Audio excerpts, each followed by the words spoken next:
นะโมตัสสะภะคะวะโตอะระหะโต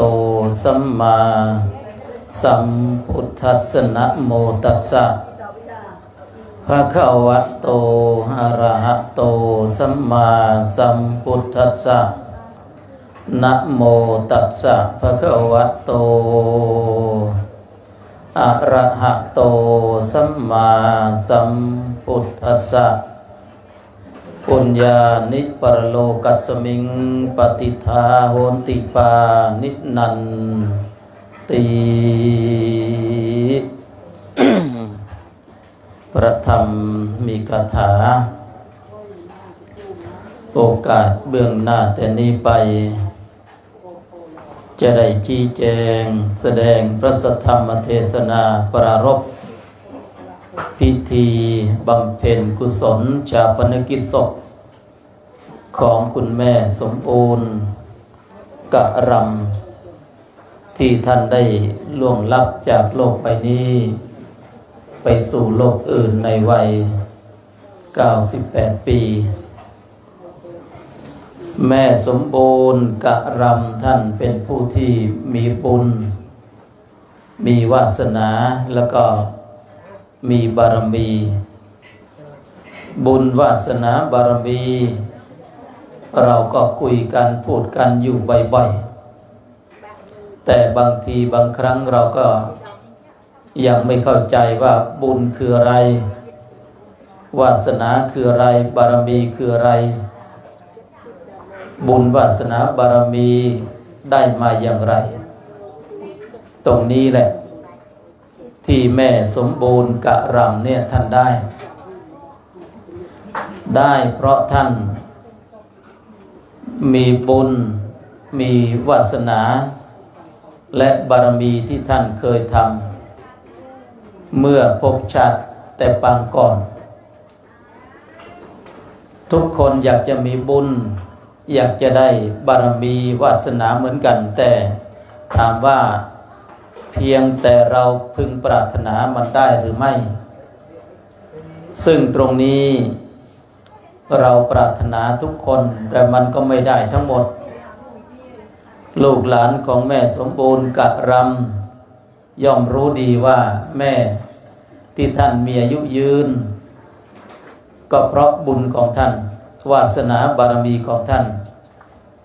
ไม่ได้หมายความว่าแม่ท่านมียาวิเศษอาหารพิเศษลูกหลานดูแลเป็นกรณีพิเศษ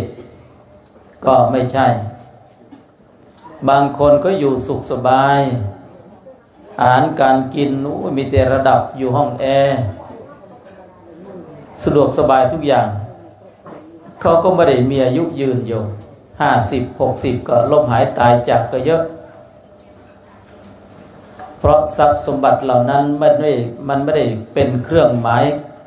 การันตีว่าคนเจ้าของทรัพย์นั้นจะอยู่ใช้จ่ายทรัพย์จนหมดแล้วค่อยตายไม่ใช่มีแต่บุญวาสนาบารมีนี่แหละจะเป็นเครื่องการันตีว่าเราจะอยู่ได้มากน้อยเพียงใดอยู่ได้นานแค่ไหนโยมแม่สมบูรณ์กะร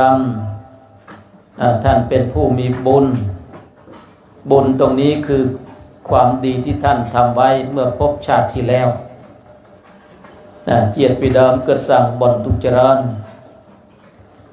พอจะสร้างบ่อนบ่เจริญบ่อนกระจูนเกิดบ้านบ่เกิดนั่งโลกแผ่นใดนี่พอจะเกิดบ้านเกิดนั่งโลกเป็นใดนี่เหยบ่อนก็เกื้อหนุนคอยหนุนนำให้แม่ท่านอยู่ในโลกใบนี้ได้อย่างมีความสุขและท่านก็ไม่ประมาทด้วยท่านบุญเก่าท่านก็ใช้บุญใหม่ท่านก็ทำหมายความถ้าบ่อนปีเดิมก็เพราะบ่อนเจียดสมัยนี้ก็สร้างเหมือนกันไม่ได้กินแต่บุญเก่าได้เยียดโยมเธอแสดงจ่อยปุ่มหาสมัยนี้มันเตือนบันโฮกเตเตือนบันเก่นแต่เดลโฮภาษาสมัยก็คือบายเดลชนำก็เราเดลดำเดลยืงบานตุกปีเจ็ดปีชนำปีเดิม ค คือข้าวแต่ปีที่แล้วข้าวเก่าส่วนข้าวใหม่ก็กำลังตากกำลังเกี่ยวข้าวอยู่บุญก็ลักษณะคล้ายๆกันอยู่อย่างโยมแม่โยมเอามุงกุยสดับทารมเตรโนบานโปรบอนเจียดปีเดิมเนอ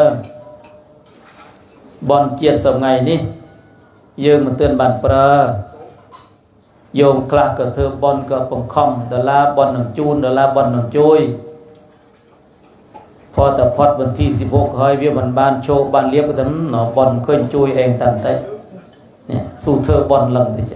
สู้เธอบอนลังเนี่ยคืออ้อยเยียดโยมมันเข้าใจถ้าบอนเดียวสร้างตุเจียดนี่มันเตือนบันเปรกนองเจียดนี่เถอะเนอะว่าถ้าเวียต่อบอนบานว่าถ้าเวียแจ๊เชื่อมเดียบานคงแต่มันบานเงบเงยติโยมแม่น่ะเด้งแต่ยืนเงบปุ๊บเธอบอนปักต่อเลยจ้ะยังกับใครเด้งที่เวียนหมดให้ก็เติมใครก็เติมบานตีเนี่ยเวียเคยเติมเงบนำมาน้องบ่ต่อบานอย่างจอcho tụi má có sưu này tụi má sốt một sập này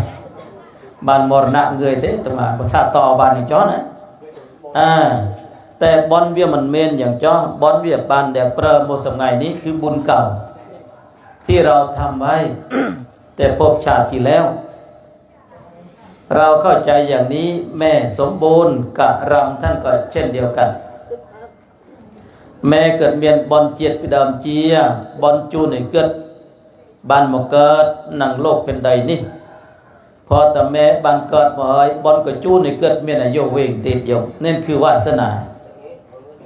เวียวาสนาคนแม่วาสนาคนเอาเจียโกนเจ้าปลอกสไรก็เมียนบอนเมียนวาสนาได้ขเนียเจ้าเดลแม่โนอโยมบันเจมก้าวสับเจียงชนำอ่อนโกนอ่อนเจ้าโปรโอยโยมโปรแต่ลูกนางวัดนางวาอย่างสมมุติแต่เจ้าวาดเนาะถึงจะโยมเคารพนับถืออย่างนะเพราะแต่เกิดสะหรือเกิดมรณะเกิดตโนวันมุสิงกี้ก็เรื่องทำไมบานนั้นน่ะเมียนออกทำไมมโนจังในอย่างวัดเราสาวอยู่เจ้าให้พอแต่เรามรณีก็เมียนออกมุสิงมาต่อแต่ยังแม่ยังเอายืงแจ้นี่ยังแม่โยมแม่สมบูรณ์แจ้เกิดโดนดับตัวแจ้ตัวรณาหมดทดแทนบ้านก็คือตัวเมียนโยมก็ยืงเมียนแม่เป็นเอาปีเรียบน้อยไม่ได้มีมากไปกว่านี้แต่แม่เอาอ่อยเกิดกำหนดชีวิตยืงโมจะน้องโกนเจ้าเมียนบอนเมียนวาสนาแดลบานดูแลแขกเติมแม่เกิดเมียนอายุเวงเท่ากับได้ทำบุญกับพระอรหันต์โยมแม่โยมเอาเมียนอายุเวงนกเตี้ยสมังโกนเจ้ากี่บ้านอ้อยใบสลอโหภาษาอัดปัจจัยเปรก็อ้อยปัวกี่โยมเนี่ยอย่างโยมแม่โยมเอาคุยมันแตกเรียกโกนเจ้าก็อ้อยดับอ้อยปรามบัดอ้อยปัวกี่คราร้อยอ้อยนี่อ้อยอย่างน่ะยะธานี่ยะธาบริบหายโกนเคยโยมตามปกติแค่น้อยโยมใหญ่เท่านุตมาเมื่อหนัง YouTube โกนเจ้าหรือนักท่องเที่ยวอ้อยใบอ้อยเพลเชอร์เกิดเด้งสัพโปรบานติดโยมได้อยู่อัตถาลูเนี่ยสัพโปรอ้อยกินอ้อยระบอกหกภาษาก็ใช้ของแกไปแต่อย่าสระแต่ยืงก็บัตรสัพโปรเตอ้อยปัวในนากถาโตไอเนี่ยเป็นอายุเวงเฮงเจริญนายรัวซีเมนเกิดกถาโตไม่ต้องไปยะถาเหมือนพระหรอกนี่โปรอ้อยโปรเปียกแม่เปียกเอาใหญ่อ้อยปัวโกนเจ้านั่นแหละเป็นมงคลแล้วเกิดมงคลโยมจะเนาะโกนเจ้ากี่บ้านมือแม่มือเอาอย่างเช่นแม่สมบูรณ์อย่างเช่นโอ้โยมเกิดเนาบ้านหลังห้ำปิดมารวยชนำยืงบ้านดูแลแก่เติมเกิดอยู่ได้เจียอยมาก็ตนึงโยมเอาแต่คุยแต่มันตับบลาเอ้ยเก่าสับปรำหรือแต่โยดเอามารวย50 ชนำโอ้ต่อมาตำเต้นตัวนาเต้นี่โยมบ่ท่าจัดละอจัดสูลโกนเจ้ารัวซีเมียนเกิดแม่เอาก็สูลจัดโยมแล้วก็โยวิ่งติโยมเอาหนึ่งปฏิโยมเอาลูกอองเงตีนี่ก็ 93ឆ្នាំ93ឆ្នាំក៏យ៉ាងថាចុះយោមមនុស្សចាស់ណោត្រូវថ្លង់បន្តិចយោមតិចឡាក៏ថ្លង់គ្រិនហ៎វាញ៉ៃក៏ញ៉ៃកសឹបគឺតដេងត្រូវកង្ហកអេងឡប់ទៅប្រទេសទៅញ៉ៃគិតខ្លាំងមើលនេះមើលនោះសិនយោមផ្លេចគេថាក៏ដីលូកកង្ហកដាក់អូយណាចុះខ្លាយតែគ្នាទាំងមើលសិនតរណានៅរត្រោះតបងតប្អូនញ៉ៃបានបើថានេះផ្សេងមកគឺទៅហ៊ានញ៉ៃគេថាញ៉ៃប្រនេះព្រោះឲ្យព្រឹកក៏ថ្លង់មនុស្សចាស់ចំណោះញាតិយោមក៏ត្រូវเข้าใจថាអូនេះម៉ែឪក៏មានអាយុវែងក៏ជាហើយយើងបានดูแลแค่เติมទូនចិញ្ចឹមគិតពលាសម័យយើងនៅក្មេងសម័យយើងនៅក្មេងចេះយោមក៏ដេញណោព្រាម៉ែក៏ទៅតឡាតទៅស្ថានីយ៍ក៏សាំងចេះកូនចៅក៏នៅចាំអើយតឡាម៉ែឪនឹងមកកំបានទៅវាំងស្ដីវាំងនំវាំងផ្លែឈើប្រហែលបានយកមកឲ្យកូនចៅតែพอតាម៉ែឪចាស់ជ្រាទៅហើយត្រេងតាយំនៅចាំកូនរយបានខ្លះក៏ចាំមែនណាដុល្លារនាងអណៃជីងធោមកដុល្លារនាងអណៃជីនឹងមកមើលម៉ែមើលឪខ្លះតែគិតកំបានរៀបរងអីទេតែโดยธรรมชาติคนមនុស្សចាស់តនយើងនៅក្មេងយើងចាំម៉ែចាំឪមកពីតឡាតណោះបើថាគិតទៅតាមជីវិតផងក៏នៅចាំដុល្លារម៉ែឪមកតែមកហើយក៏អររំយកស្ទូលជួយកាន់នេះកាន់នោះនេះតែพอតែគិតចាស់ទៅហើយយើងក្លាប់ក្រមុំយើងទៅធ្វើស៊ីរស៊ីឆ្ងាយក្លាប់កាន់លែทีนี้ម៉ែឪក្លាប់กลายเป็นว่าនៅចាំផ្លូវមើលដុល្លារកូនចៅចាំមើលផ្លូវដុល្លារកូនចៅនឹងឡប់មករួមម៉ែរឪនេះลักษณะចេះយោមมันក្លាប់កាន់តែយ៉ាងไรក៏แล้วแต่យោមជឿថាម៉ែក៏មានវាសនាក៏គឺមានអាយុវែងតែក៏មានកូនចៅប្រុសស្រីបានជួយគ្នាดูแลแค่เติมបានចិញ្ចឹមម៉ែចិញ្ចឹមខ្លួនចិញ្ចឹមចិត្តការចិញ្ចឹមម៉ែចិញ្ចឹមឪมันបានចិញ្ចឹមឲ្យគិតក្លក់ក្រមុំទេតែចិញ្ចឹមឲ្យគិតเป็นร่มโพใบใสใบเป็นร่มโพใบใหญ่ร่มใสใบหนาអោយកូនចៅប្រុសស្រីបានផាក់ភីងអ៊ីងអាស័យឡប់មកប្រទេសកលាក៏បានឃើញម៉ែអង្គុយក៏ជីឡាក់អោយបានក្រាបបានសុភាតែพอតែផុតថ្ងៃនេះស្អែកទៅហើយក៏ម៉ែសម្បូរក៏មិនបាននៅបន្ត្រេះដេដែលណានាងអណាយនៅស្រុកបៀតស្រុកឆ្ងាយនៅតាមจังหวัดតាមប្រទេសពីដើមក៏ឡប់មកប្រទេសកលាសង្ក្រាន្តត្រុតจีนវ៉ាន់ពីម៉ៃបានឃើញម៉ែបានក្រាបបានសុភាបានញ៉ៃបានឲ្យកម្លាំងចិត្តសំពួតពីគិតតែพอតែគិតដូនដាប់ទៅចេះទៅហើយកូនចៅក៏ត្រូវเข้าใจថាអូនេះម៉ែយើងដល់បាត់ដល់វេលាទៅហើយគិតក៏មិនអាចនៅបានដាច់ពីដើមតែក៏កើតหน้าที่កូនចៅប្រុសស្រីត្រូវប្រព្រឹត្តបប្រតិបត្តិហៅតែលើកគៀតបុជាគុណកន្គិតឲ្យកំពុងកំពោះគឺការធ្វើប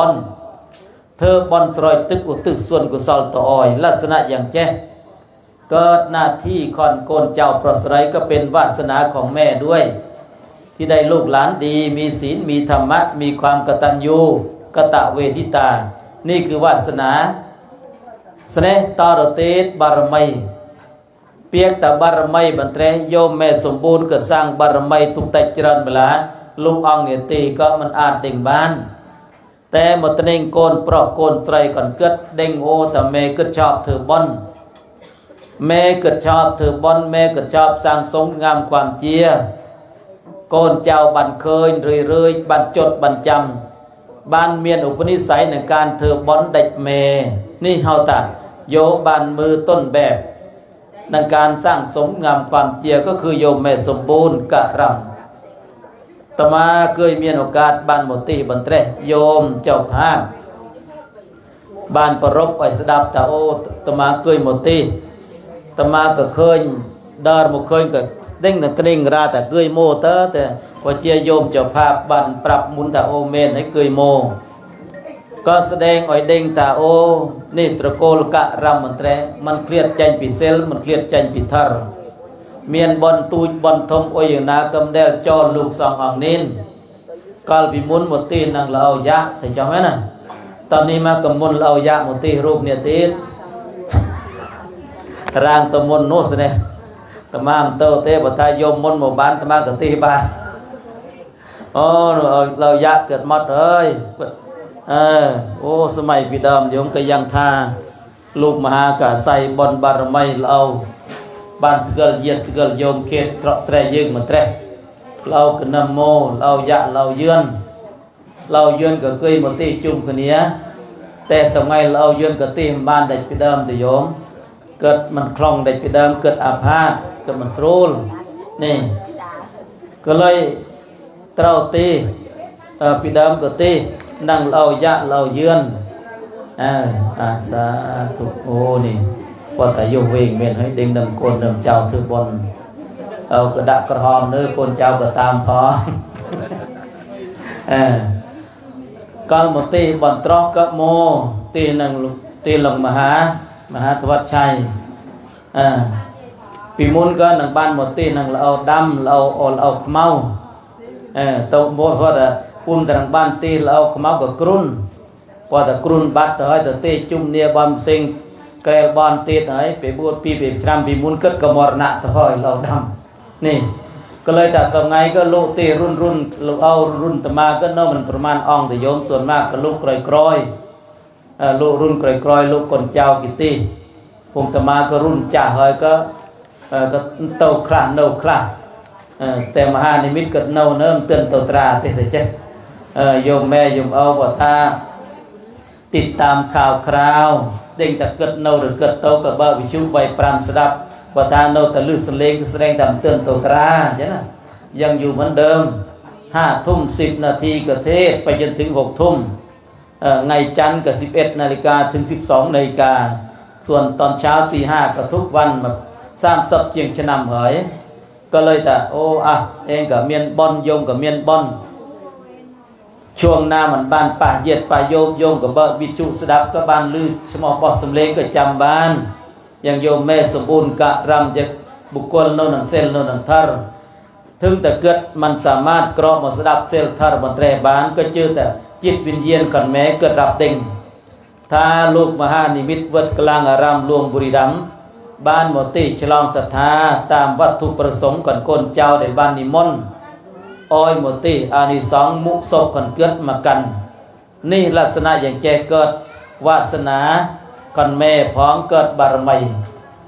โดยเฉพาะบารมีนิยมวันนี้เรามาสร้างบารมีไปพร้อมๆกันเอาผู้ตายเป็นครู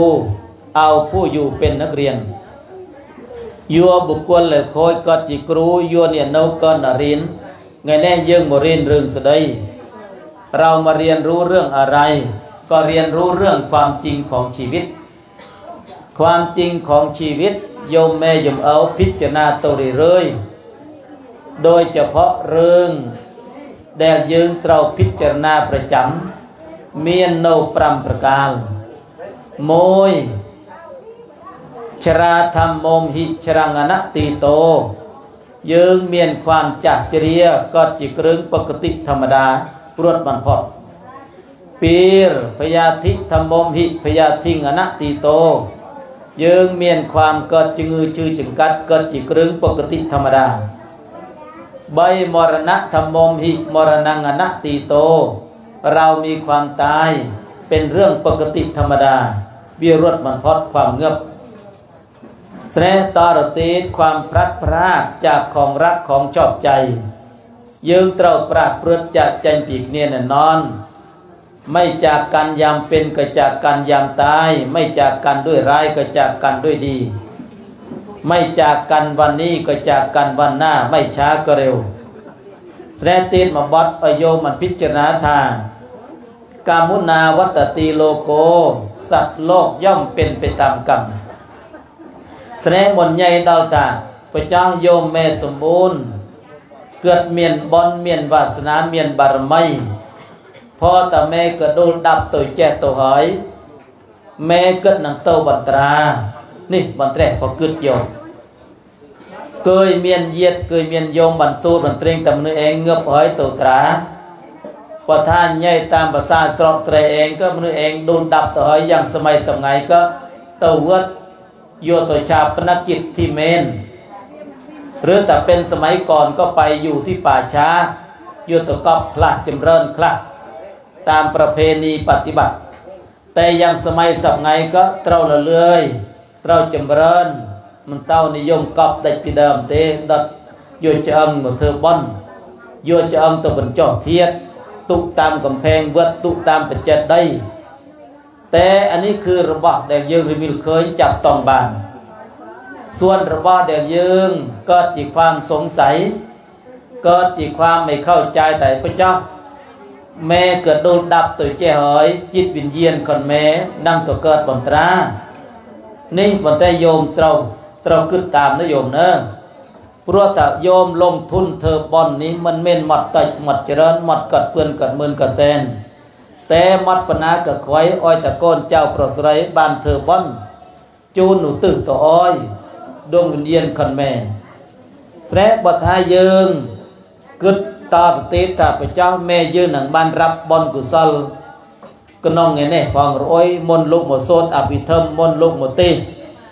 แม่ยืนหนังบานบอนตอนนาบานบอนเฮ้ยจิตวิญญาณก่อนเกิดดังเต่าตรานี้บอนแตรเบียโกดกึดโยมก็เลยเอาโยมตั้งคำถามตระเต็งตะเน่งคุณเองท่าพระเจ้าแม่เกิดเต่าตรา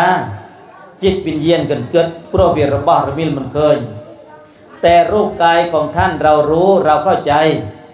ว่าพอล้มหายตายจากแล้วร่างกายก็ต้องไปชาปนกิจที่เมนแต่จิตวิญญาณนั้นยากที่จะมองเห็นเพราะมันเป็นของที่เป็นนามธรรมวิระมิลมันเคยโยมไม่ใช่เป็นรูปธรรมอย่างกระดาอย่างแจ้งวิกรรูปธรรมระมิลเคยโยมตะเซนโอยโมยนะกระมิลเคยแต่จิตวิญญาณคนแม้ไม่สามารถที่จะมองเห็นด้วยตาเปล่าได้แต่ถามว่ามีไหมโยมจิตวิญญาณมีอย่างโยมแม่เคยเบอสดับวิชุเนาะวิคลื่นวิชุวิเมียนร้อยเมียนแต่ทำไมกระมิลมันเคยก็เพราะมันเป็นอาการแม้แต่คลื่นโทรศัพท์เนี่ยมันมีไหมในอากาศมีแต่ทำไมมันมองไม่เห็นทั้งที่ว่ามันมีก็ต้องมีเครื่องรับสัญญาณจึงรู้ว่าโอ้ตรงนี้มีคลื่นตรงนั้นไม่มีคลื่นจิตวิญญาณของคนเรานี่ก็เหมือนกันเธอบอนก็น้องไงนะจิตวิญญาณคนแม่นางบานรับบอนแต่เจริญบลาวิเมียนเหตุเมียนผลเน่าหนังเจตนาใบประการโมยมุนจนะปุพะเจตนาปีมุนจนะเจตนาใบอปราประเจตนาโกนเพราะโกนไตรเมียนเจตนาใบประการสมบูรณ์ร้อยพิจารณามือคนเองแต่โมยปุพะเจตนาคือสดายหมายความต่างโยมเมียนความปิ่งจัดเมียนความพึงพอจัดในการเถิบบอนแต่ปีอัตนามมันเมนเมียรนาเด้งเตแต่ไม่เอาเยอะหนังโดนดับตัวกะละไม่มีใครรู้หรอกแต่พอแต่เด้งแต่เกิดโดนดับตัวหอยก่อนเจ้าก็เธอจัดบานก็ปิ่งจัดในการเถิบบอนนี่ลักษณะอย่างแจ้เฮาตาปุพพะเจตนามีความตั้งใจทำบุญตั้งแต่ต้นปีรมุนจนะเจตนาก็หมายความแต่การทำบุญบอนในขณะที่เราทำบุญอยู่ในขณะนี้โกนเจ้าปลอดสไรเมียนความปิ่งจัดติจรันเวลาตมาก็คุยตมาก็เคยโยมคุยระเรตมา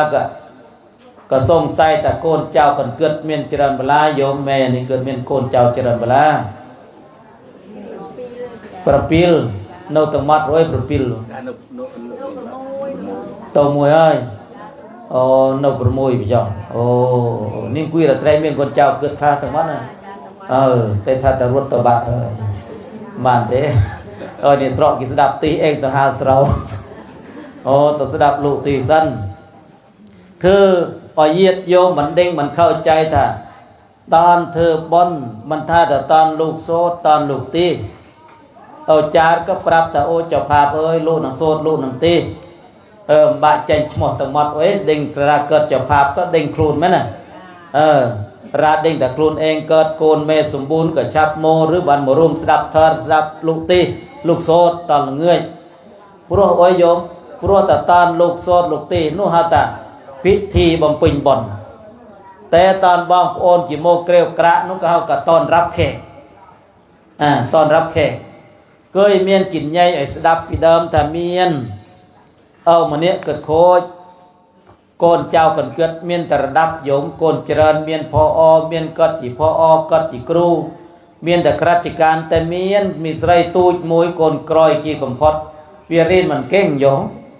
เรียนมันเก่งก็เวียเรียนบ้านปอนหนึ่งมอหนึ่งแจ๊กก็เวียมันดาวมอสองก็จัดแดกก็ตบ้านปะไดตัวสระซิงบ้านปะไดเนี่ยเมียนกับสนามกรูนแต่ว่าบ้านในญาติในกรอได้ทีเนี้ยบางโอนก็แต่เรียนปะไดมันจับเมียนครอบครัวเฮ้ยก็ปนัยปีบองปนัยปีโอนเลิกไม่มาโรเบียกีเมียนแต่พ่ออย่างนั้นมีแต่ครูมีเนียงนู้ก็เด้งโคลนแต่เองโคลนเธอโคลนข้อเนาะวิรินมันจับแล้วก็เวียไม่รักดีว่าท่านใหญ่ตามภาษาสระเองก็เอาเวียมันเกิดจีเรื่องแต่พอตะกี้บ้านครอบครัวหนึ่งจักก็ยังท่าจะยอมรับชนวนจูลจ้างสตูงกีสองไงแกล้ชนะไหมเมียนครอบครัวเอ้ยก็มันบ้านโมบิดผมบ้างผมโอนเตะพวกพวกกีมันอ้อยโมบิดพวกเวียมันเมียนยศมันเมียนตำแหน่งเด็กกีในที่สุดเอาโคกี้ก็มันปรับกีก็มันปรับแต่เอาโคพวกตะกี้มันเรืบบางเรือบโอนก็เจียเมียนมันนึจ้ะนังสระ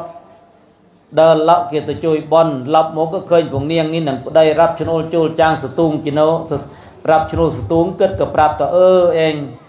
มันเด้งข้าวแต่เอาโคยโอ้ยเอาโคยเอ้ยขมัดมารับชนวนจูลจ้างน้ามันเธอบอลเอานี่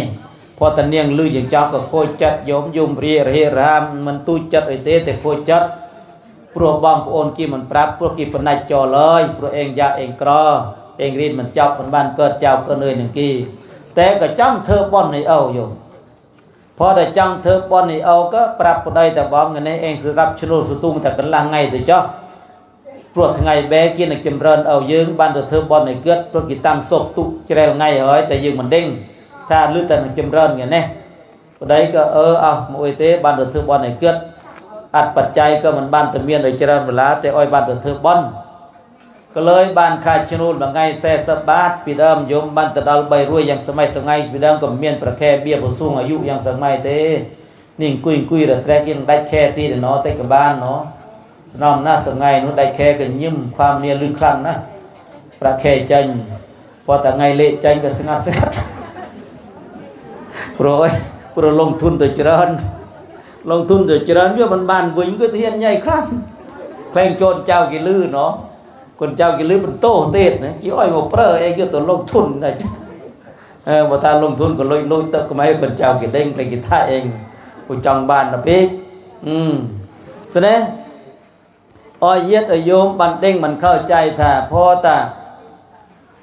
บ้านปรับจัดแสดงจิตชุดรับชนูลเด็ดเนียงรับชนูลสตูมันไงแท้แต่บ้านก็ปรับแต่เงี้ยนะโยดแต่กันลางไงเนาะบ้านมาพุยบ้านก็พอเฮ้ยแต่เจ้ส่วนทั้งไงแบกก็ตัวเธอบอลในเอาสันบ้านจับชลุต่อติดไงกร้อยเสื่อมหมดต่อติดก็เต้ายมมุนเนี่ยหนึ่งเต้ากับเพลากับพานเวทเนาะเพลาตัวสระติดมาสระพานเวทก็เลยกึศแต่โอเองตัวเธอบอลในเอาหนึ่งเต้าได้แต่ตีหัดต่ำสนอมอย่างไม่เองก็โจตัวมันดอลกองบอลเต้พวกที่มันนับถือเองแต่เองเรารู้วิธีเธอบอลบ้านแต่บางสโกเลยเอาบ้านมาน้องก็ตะเจียก็เลยโจลตะเวดโยมตะบูเจี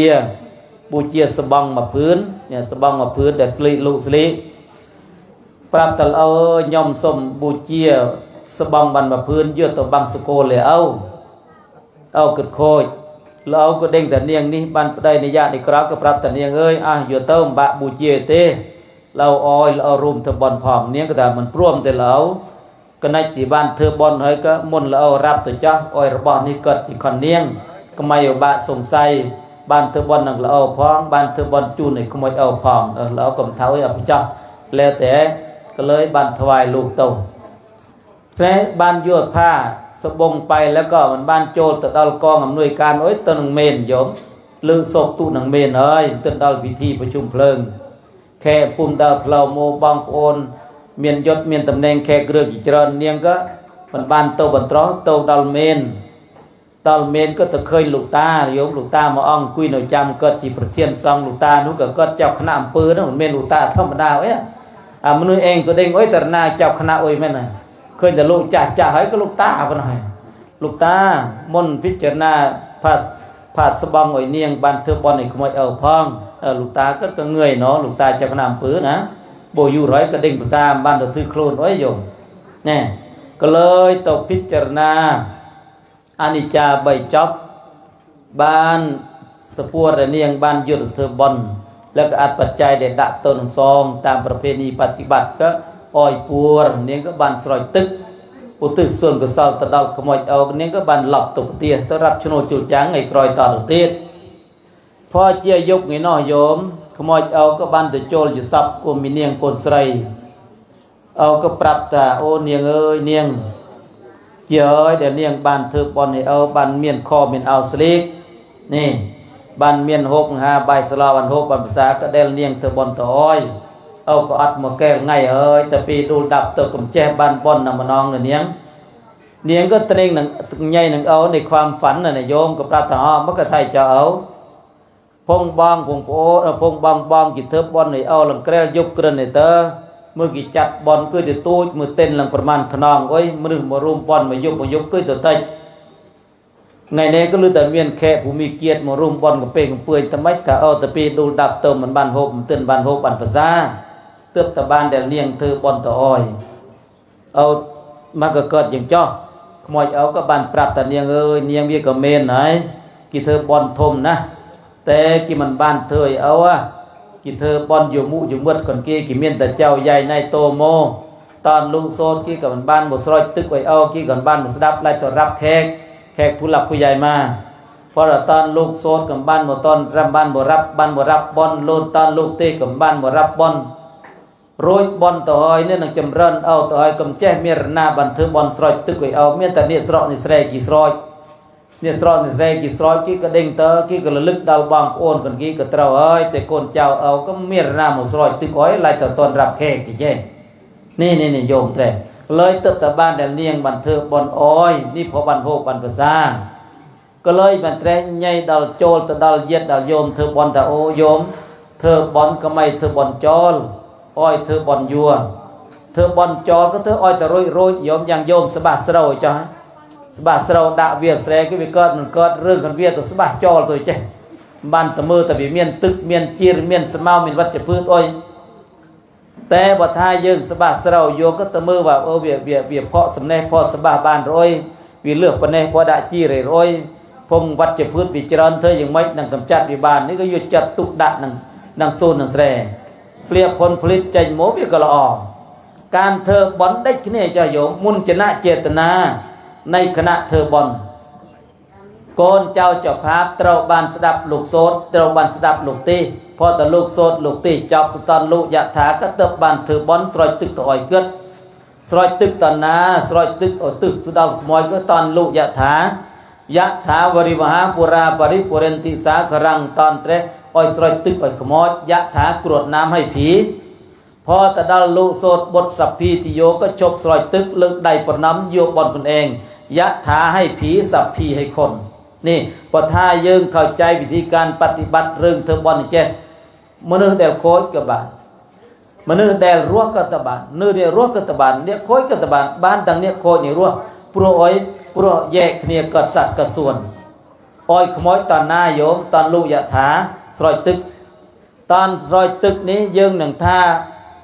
บลัยกัตบานหนังท่าภาษาเซมระลึกนึกดาวคุณงามความเจียแม่สมบูรณ์กับบานอ้อยยืงตั้งจัดปรารถนาพระเจ้าตนเองโยมเจ้าภาพตอนนี้เธอบอลก็นองอย่างนี้นางอ้อยแม่ตตราบันตั้งเป้าหมายตุคลาโรยได้ตั้งเป้าหมายไปไหมว่าจะให้แม่สมบูรณ์ไปอยู่ไหนนี่ปอยตตราตัวนึงอ้อยโนสระระโยงนี่ตมาลือตะกิท่ากิบัวตัวลือตะเมเอาโคอยู่ใจโกนเจ้ากิจ้องไอแม่ตัวสวรรค์เมียนะนี่สกุลสวรรค์ให้ร้อยใหญ่หนึ่งพระเจ้าน้องอ้อยเกิดเต่านี่มันติงโนตราพระเจ้าน้องอ้อยเกิดเต่าอย่างนั้นพอทากระสังวิโตเต่า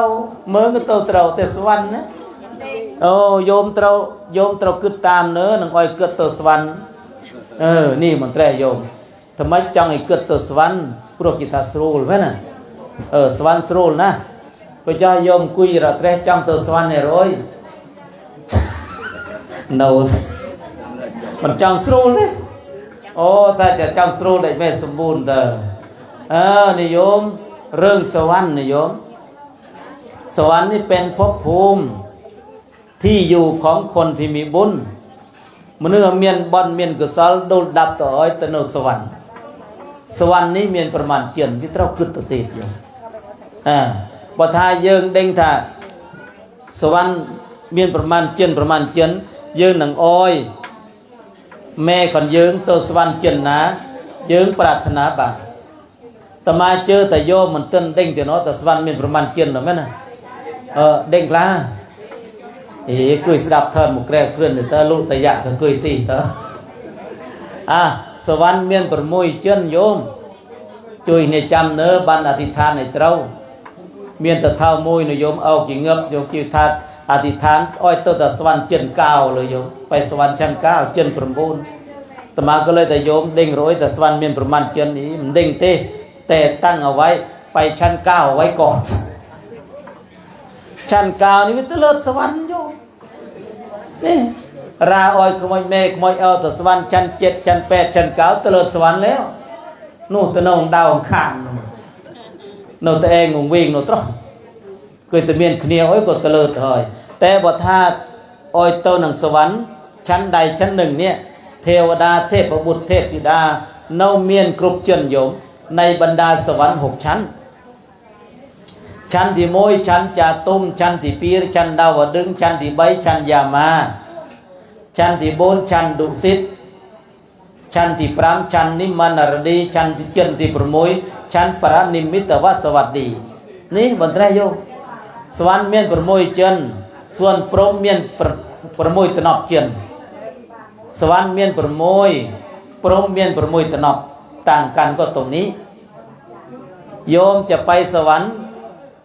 ก็ต้องทำบุญโดยการให้ทานรักษาศีลและภาวนานี่เพลาตัวสวรรค์แต่บทท้ายจ้องเริ่มตัวก็เจนปรุมโยมก็ต้องบำเพ็ญสมถกรรมฐานนี่บำเพ็ญสมถกรรมฐานวิเจนกระพวกต่อติดมีโอกาสบ้านตัวก็ปรุมเจนนาเจนมวยในบรรดาพรหม16 ชั้นแต่บทท้ายเวทเตอร์มันดัลปรุมกับไว้แต่เจ้าดัลตัสวรรค์เจนนาเจนมวยก็พอยแสดงอย่างโยมเมกระดูดับตัวอย่างแจ้โยมโกนเจ้าโปรดไสก็ปรารถนาสวรรค์ให้กับท่านก็เลยไงเน่อ้อยเย็ดโยมบันเด้งท่าแม่นังโตดัลสวรรค์เจนนาเจนมวยบอนแตรวินโนนังกำลังบอนเดลเมสร้างตุกตอนสมัยเกิดโนเมียนชีวิตนั่นก็ส่วนหนึ่งบอนเดลโกนเจ้าโปรดไสทวือตามจูนต่ออ้อยตามกร้อยนี่ก็ติดมาส่วนทั้งบุญเก่าและก็บุญใหม่ผสมกันผสมบอนก็บ้านก็จีบอนกองทมจูนหนูตึกอ้อยดวงวิญญาณกันเกิดบ้านตะก็ในภพภูมิดิเจียในบรรดาสวรรค์6 ชั้นจะเนาะเรื่องอย่างแจ้โยมมันเฉพาะแต่โยมแม่สมบูรณ์เตยรากับไข่โดนดับต่อหอยเมียนเพลาเต้าปีเพลาโมยเพลาสุกติปีเพลาทุกติเพลาสโรลเพลาสุกติเพลามันสโรลเพลาทุกติเพลาสโรลเต้าตราโมยบุกอดจีมนึกปีกอดติบทติดาใบกอดเจ็บปรมนิยมกอดเจ็บปรมเจนนาเจนโมยติบทติดาเจนนาเจนโมยนี่เฮาแต่พบภูมิสุกติมนุษย์นังเต้าเมียนความสอบานเต้าพบภูมิแตรบานตอนเมียนชีวิตเนาให้ทานรักษาศีลและภาวนาทานศีลภาวนาก็จิเกรึงจูนอ้อยเย็ดอ้อยโยมโนนังโลเป็นใดนี้ก็เมียนความสอบโดนดับเต้ากะลาบอนเดลโยมทวืออ้อยเตียนรักษาเซลพิวเนียจูนอ้อยเยิงบานตะกอดโนได้พบภูมิติเจียส่วนพบภูมิเดลมันเจียพบภูมิเบียดทุกพบภูมิเบียดยากเวียลำบากมนุษย์เดลเต้าบรรทบานตอนเมียนชีวิตก็จีบนึกประมาททานไม่เคยให้ศีลไม่เคยรักษาภาวนาไม่เคยปฏิบัติมีนำซ้ำทำตนผิดศีลผิดธรรมะผิดกฎหมายโนเรื่อยโดนดับเต้ากะลาก็เมียนทุกขติเป็นที่ไปโมยตัวเกิดเปรตปีเกิดสัตว์นรกใบเกิดอสุรกาย โบนเกิดสัตว์เดรัจฉานเกิดเปรตเพล่าตัวเกิดเปรตเบียดสร้างตลาสร้างตอนเกิดจิมนุษย์มีความโลภอยากได้สมบัติของคนอื่นถึงขนาดยักยอกถึงขนาดลักขโมยทรัพย์สมบัติกี่เตาโดนดับตัวเอ๋ยตัวเกิดเปรตหมดเวงก็เกิดเปรตหมดตูยปันจุลเกิดเปรตจึงเวงก็เวงได้เวงทำไมวีเราเกิดอย่างจ่อโยมโปรธาเวียทำไมถ้าเปรตนาตอนโนมเมียนเกิดจิมนุษย์เมียนความละโมบโลภมากพอแต่โดนดับตัวเอ๋ยเป็นเปรตมีปากเท่ารูเข็มก็จีเปรตเมียนเมือดเท่ากับรูเข็มทำไมเปลี่ยนซีสไดบ้านโยมดังก็มาเกลือบกับซีบ้านเลยซีบ้านมายางคือเชื่อมโยมตึกเชื่อมตัวดูดน้ำสกปรกใต้ห้องน้ำบ้างตามคลองบ้างพวกเปรตอย่างเจ้าวิเกิดเริ่มวิบากกรรมคนกี้แต่ปวดทมเนอะโยมปวดทมนะปวดทมปันองค์มังกรปันองค์ขาวนี่แหละก็เมื่อปันตะโบนจุลทำไมเวียงโดดไปเงยโยมอุทุกข์ทรมานนั่นเขาดัดนิสัยพญายมเรื่อยจิตดัดนิสัยพงเมียนความละโมบโลภมากโดนดับต่อให้อ้อยวิเครียนตลอดเบี้ยมันบ้านเอ็ดนำมาน้องได้ก็เวงได้ก็ทมบาดได้ก็ทมปันสลับตนอดโยมเชียงตนอดดอตรากับพุบพับอย่างนั้นจึงก็เวงโอเวงแต่จึงเวงโปรยโปรมาไงมันเดลนบเตียนนบสมังเดินมุตะรึงเนี่ยสระโยมนี่ก็เลยตัวเกิดเปรตจึงเวงจ่อให้พิมเดลบันชกบันชัวจิมบันกุยดับท่าอย่างโยมสระเตยยืงเจ้าอย่างคงกี่จ่อนะนี่จ่อเนาะเหยียดโยมมันมีความเข้าใจเจ้าเฮ้ยก็ถือถ้าเราป้องกันทางไม่ให้ไปเกิดในภพภูมิตัวนั้นได้เวียสามารถป้องกันบางพอถ้ามันจังตัวเกิดเปรตก็ไม่โลภมันจังตัวเกิดสัตว์นรกก็ไม่เด้งคอเด้งคังเคยโกรธกันไหมโยมเคยสอบเนี่ยครับโอ้ยมาไงสมัยนกล้อนกกระหม่อมหรือสมัยบ้านโกนมวยโกนปีโกนใบก็เด้งฉลกเนี่ยเนาะแต่จ่าเฮ้ยก็ฉลกเนี่ยฟังร้อยเนาะน่าจะสงบศึกได้แล้วเนาะเพราะอายุมากแล้ว70-80 ปีแล้วนี่มนุษย์เองบ่ท้าวิเมียนความโทสะเกิดเริ่มโยมข้อขังเนี่ยยิ่งมีความโกรธแค้นเคืองกันถึงขนาดประทุษร้ายร่างกายกันโดนดับเตากะลาโยมเมียนเพลาเตาก็คือสัตว์นรกสัตว์นรกนิยมเป็นสัตว์ที่มีความโหดร้ายที่มีความทุกข์ทรมานบาปกรรมไปเกิดเริ่มแต่ไปยึงนกเกิดจิมนุษย์เมียนโทสะเป็นเจ้าเรือนพอล้มหายตายจากไปแล้ว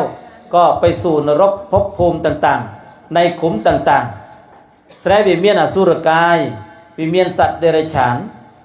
มนุษย์เองโดนดับต่อให้ตะเกิดอสุรกายโปรดตอนเมียนชีวิตชอบอิจฉาริษยาบุคคลอื่นราบานสุดเจียก็ทนมันเศร้าบ้านแต่ยมจะแน่นเกอิจฉาริษยาเกพอแต่โดนดับต่อให้ก็บ้านตะเกิดอสุรกายส่วนสัตว์เดรัจฉานตอนสมัยเกิดจีเมียนมนุษย์ตอนสมัยเกิดจีมนุษย์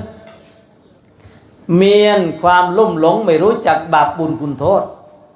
โดนดับต่อหอยก็ยังทาจะบาปนำตัวเกิดโกเกิดกระใบเกิดเหมือนเกิดเตี้ยลักษณะอย่างเจ้าเฮาทา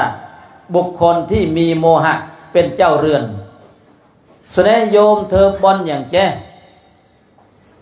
บ้านเฉพาะโยมแม่สมบูรณ์ร้อยเตโยมเนี่ยโน้ก็บ้านเด็กเนี่ย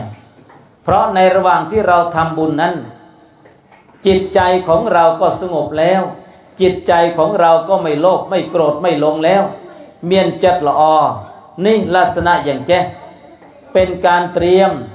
มพร้อมซ้อมตาย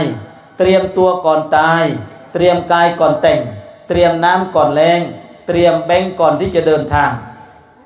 แม่สมบูรณ์ก็ได้เพลาชงายตัวเอ้ยแต่เหยียดโยมถึงออกมันแตรร่มถึงตมาพองเพลาชงายมันเตือนบันเต้าโนเพลาปัจจุบัน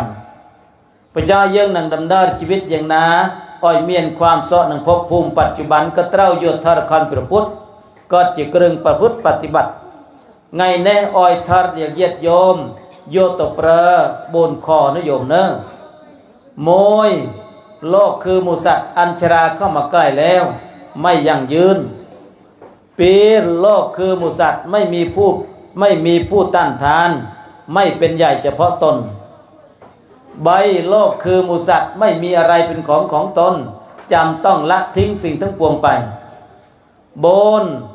โลกคือหมูสัตว์พร่องอยู่เป็นนิดไม่รู้จักอิ่มเป็นธาตุแห่งตัณหานิยมข้อที่โมยโลกคือหมูสัตว์อัญชราเข้ามาใกล้แล้วไม่ยั่งยืนหมายความไทยอย่างน่าก็หมายความตามมือเองจากเจียเหยปิโนมบ้านยูบลาเต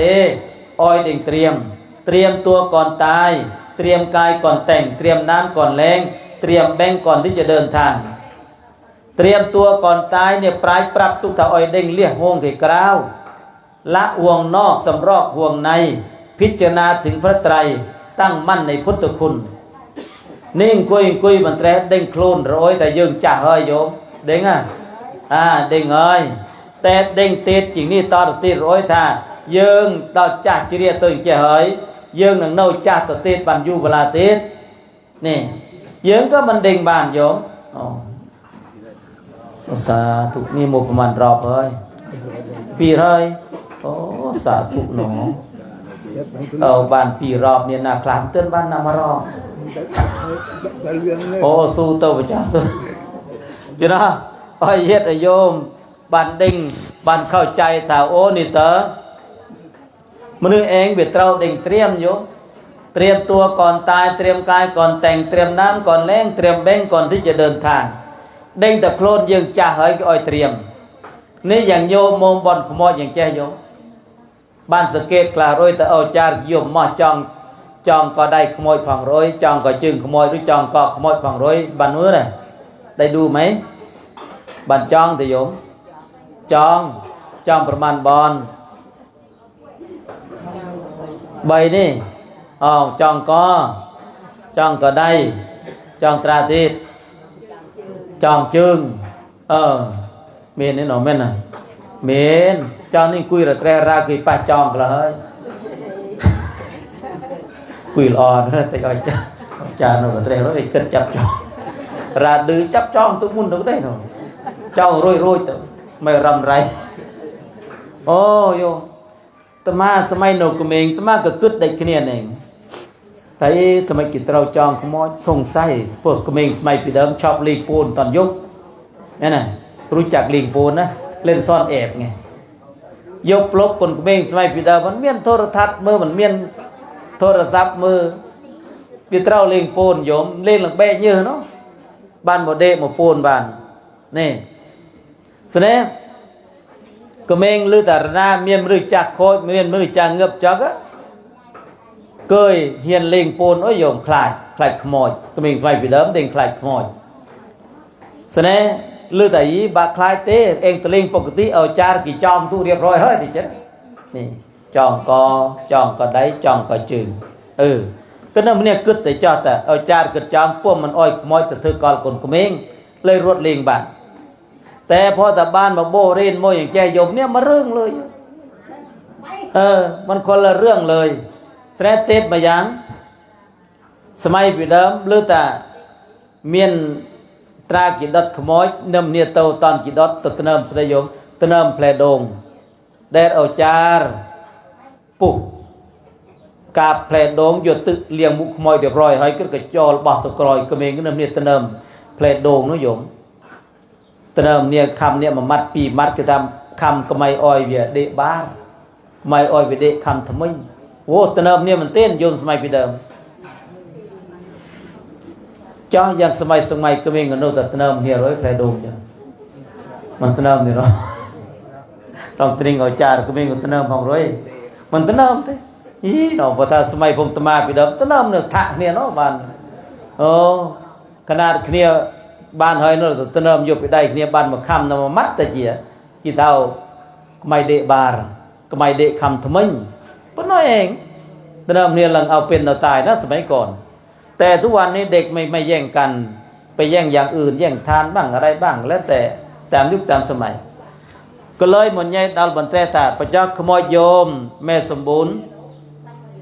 เอาจานก็กระจองใบบอนเด็กเนี้ยตามประเพณีปฏิบัติแต่บางสระโยมต้องใครจึงคือเนาะ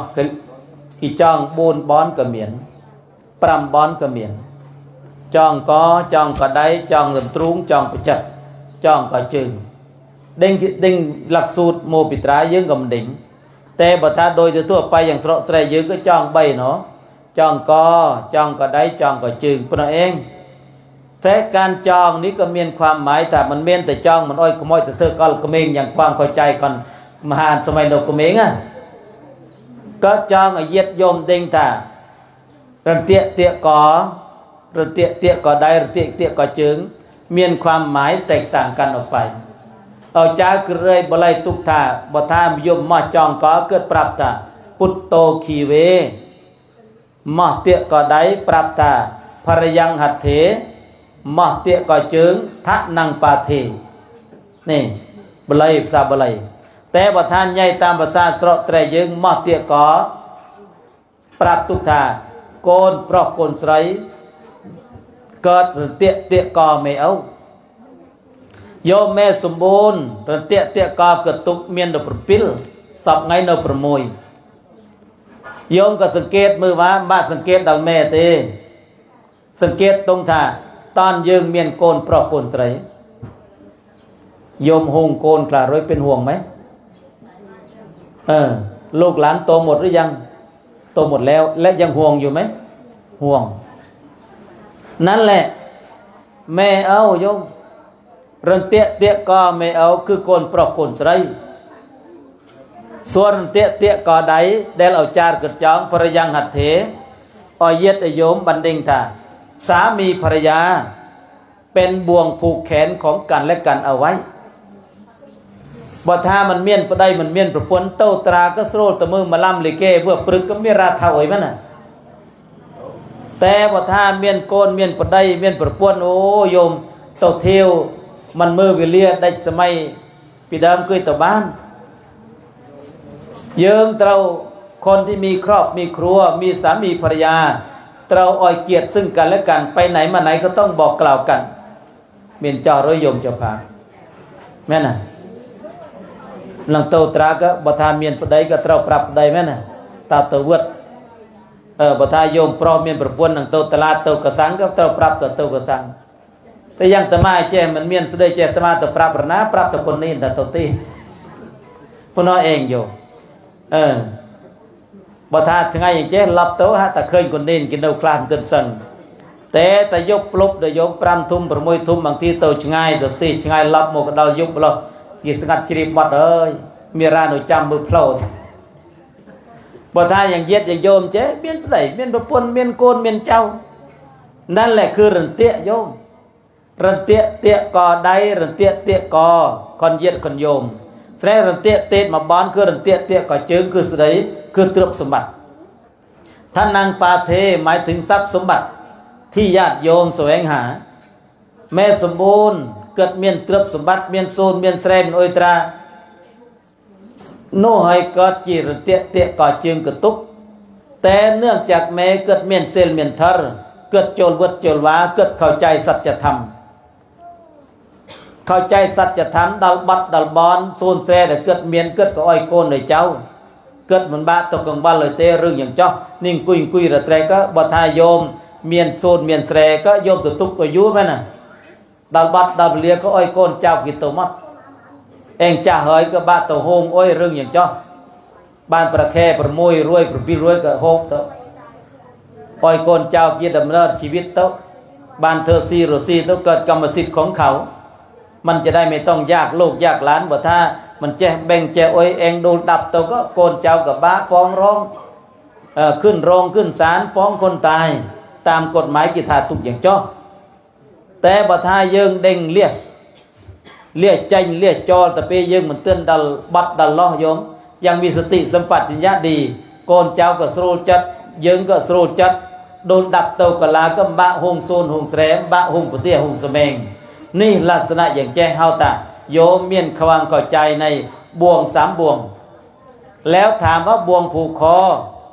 ตอนที่พ่อทายกจะนำศพเข้าสู่เตาเผาเนี่ยก็ต้องตัดเหมือนกันโยมตัดยังไงก็ต้องเอาเขี้ยวยกนิ้วยกกันไตรหมกกัดแต่มุนหนึ่งกัดก็บันปรับแต่แม่สมบูรณ์เอ้ย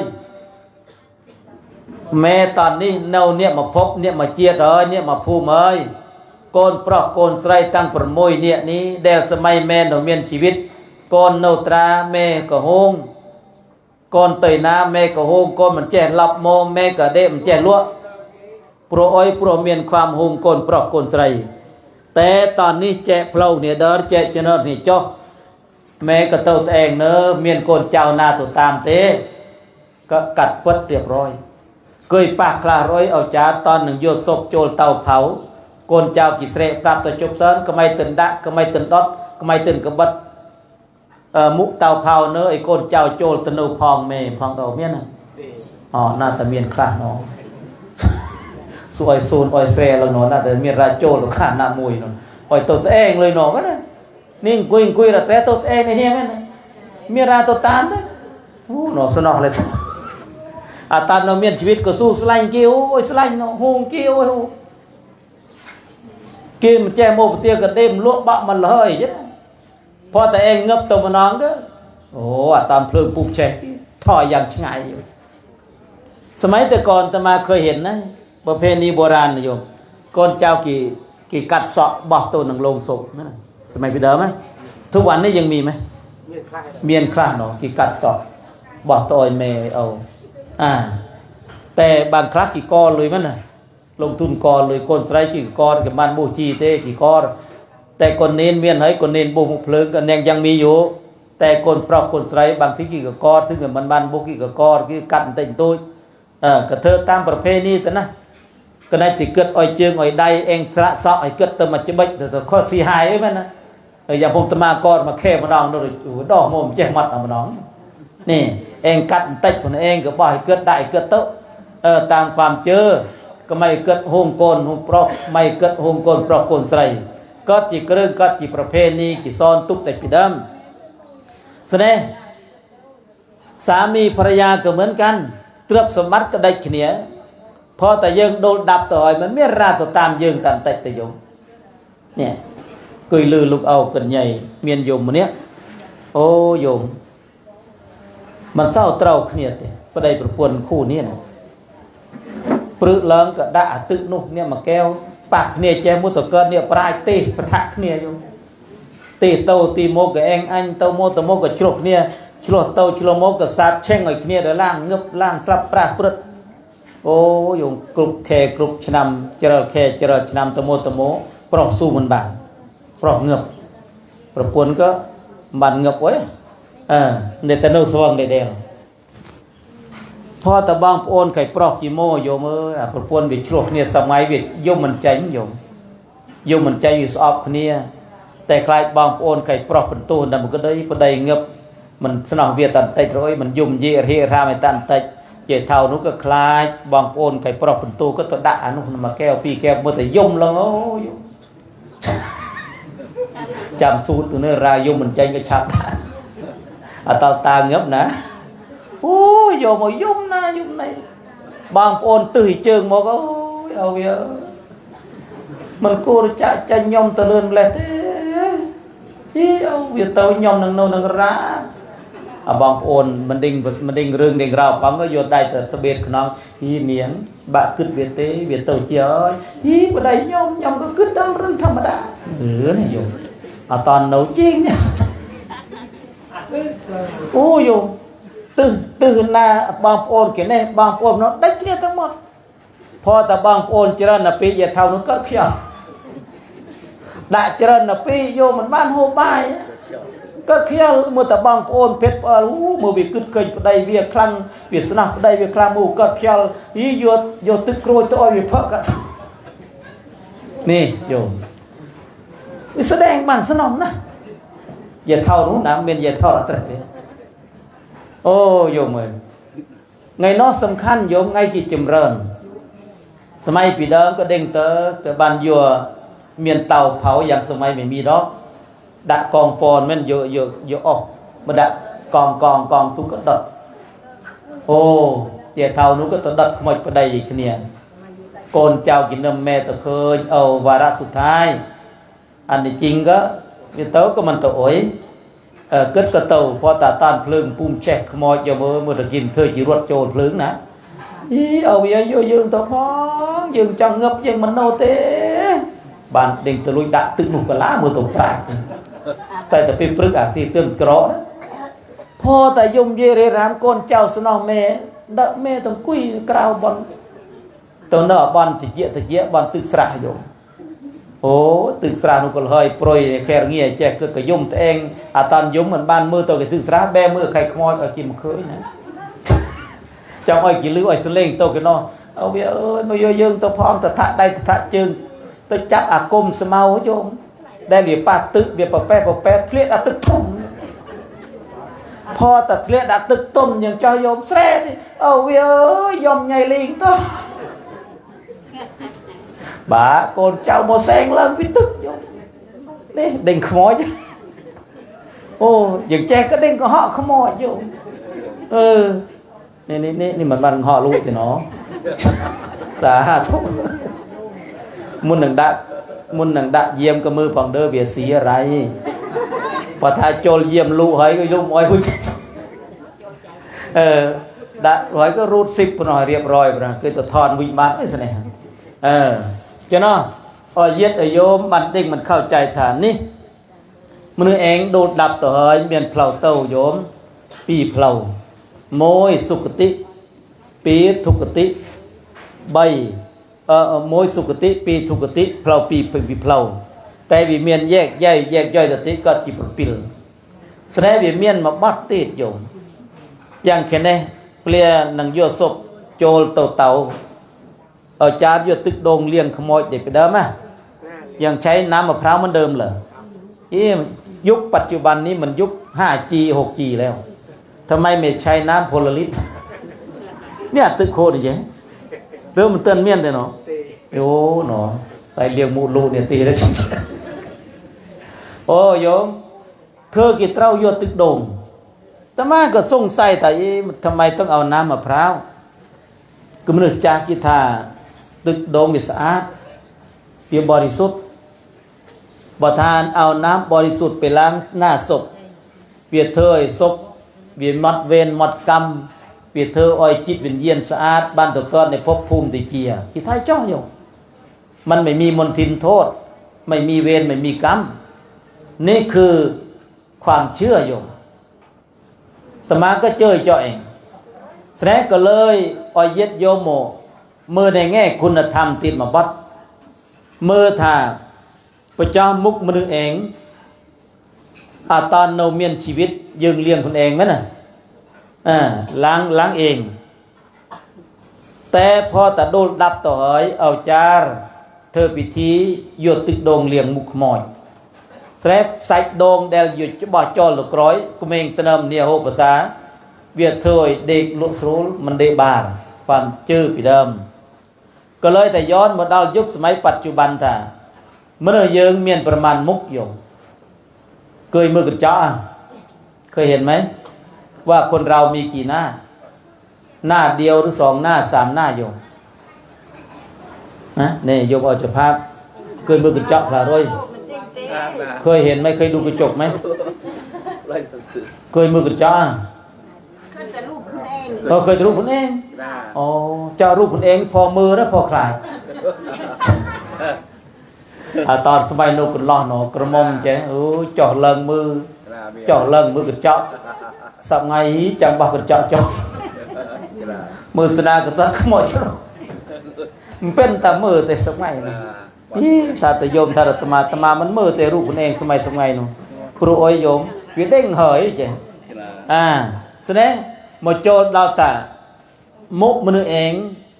บัทามุกมัดเมียนมุยปนองแต่บัทาเนี่ยดาวกุนทารเมียนใบนายโยมเนอะ1 หน้านอก2 หน้าใน3 หน้าที่หน้านอกหมายถึงมุกมัดโยมหน้านอกบอกความงามจ้องล้อก็ดิ่งเรียบดิ่งแต่งนี่แค่เงี้ยแจก็เริ่มมันหน่อยไหมนะบ่ถ้ามันเรียบครีมก็แปรจึงแปรได้โอ้สมัยพงตมาหนุกเมงโยมเมื่อเบียแบงเบียเมียนลิบสุติเนาะก็เมงก็ยศได้เรียบโยมอยู่ใครกระดาษ โอ้เมื่อไกลกระดามปากยาลีเปรย์ยิ่งน้ำตีทรมานนะโยมก็ได้ก็จึงใช่โอ้คืนเคยดีดปีเดิมเมื่อแต่เปลี่ยนสร้างตึกงูตึกเจ้าภาษาสมัยนู้นก็เมงเพราะเบียเปียปรดโยมนี่แต่อย่างสมัยก็ตามยุคตามสมัยก็เมงกับเศร้าเมียนเปรย์เมียนปรดโปรโยมโปรกิเมียนกรึงเมียนธนามเลียบแต่จังเย็ดโยมมันดิ่งถาดหน้านอกคือหน้าตาหน้านอกบอกความงามของหน้าตานี่งามไปตามวัยอย่าไปซีเรียสกับมันก็เมงก็หลอกกันมอมก็อ้อแต่ตามวัยกี่ยึงจากซีเรียสต่อให้ก็อ้อแต่ตามวัยกันยึงส่วนหน้าต่อไปคือหน้าในหมายถึงจิตใจนี่หน้าในบอกความดียึงก็เด้งเตอยังลุกมาห้าหมดตีกันได้มือปีอย่างโมยมือนาฬิกานี่บ้านมาชั่วโมงเจียงเหรอทำพอเอวังโยมตีโมงปิ๊กสำหรับตมานะแต่โยมตมาก็เมื่อมุโยมได้ขี้เนี้ยมือนาฬิกาไอ้เด้งตะเวเลียแบปีเจียงเอ้ยตมาเริ่มตีแบมาโมงแม่น่ะแบมาโมงตอนนี้บ่าย2:17 นาทีแล้วบ้านมาชั่วโมงห้ามเป็นหลักตะบัดตัวตะยูโยมบัดทาตมาเลื่อนเมื่อตีมันเตยูเต้แต่มาชั่วโมงกันละแต่บ้านเอวังแต่เตือนมันปรับตีเวลาโอ้ยใหม่พลิกใหญ่มุนเตอเป็นซาลตเต้ในชุมพวงโยมเต้ในชุมพวงมันเด้งถ้ากีเมียนแฮมันเด้งแต่กีเมียนแฮจะต่อไปลูตีปกติกินปรับมุนดาจานมีแฮดีเด้อปะทาบนนาเขตเลียวกันเนาะปะทาเมียนแฮเอ็มบะตียูเขาก็จะเริ่มแฮบ่าย 2ถ้าเราไปเทศบ่ายโมงเราจะมีเวลาเทศแค่ครึ่งชั่วโมงเท่านั้นเพราะบ่ายโมงครึ่งรถแห่ก็ต้องอุ่นเครื่องแต่พงรถแห่ก็จะสเกลโลตีอยู่ก็ลังเตะไปชันเนี่ยดาวปัดวิเลียเฮ้ยก็ตาวิเลียกี่ปนเองก็ลังเลยแต่เปลี่ยนสารกี่มันปรับไว้ถ้ากี่เมียนแห่ต่อแต่มาก็เตะลังปีชั่วโมงแต่รถแห่นู้นก็เก็บมันเบิกเครื่องได้หลูโปรยภาพแต่ไม่ได้บอกพระอาจารย์เพราะคุยกับรถแห่แล้วท่าน นุบทัตมาเด้งแต่เมียนรถแห่ตมาจับตะปีแบมาโมงกันละนี่รัวตะเรื่องเลยที่จับเองได้แต่อย่างสมัยสับไงนี่อย่างตีบอลสระแตรยึงแจก็ประเพณีต่างกันใช่ไหมแต่สระแตรยึงก็มันไม่นิยมแห่เวลาแห่ก็ดูกันต่างเราก็ทำบุญกับฟังเทศจนจบนั่นแหละ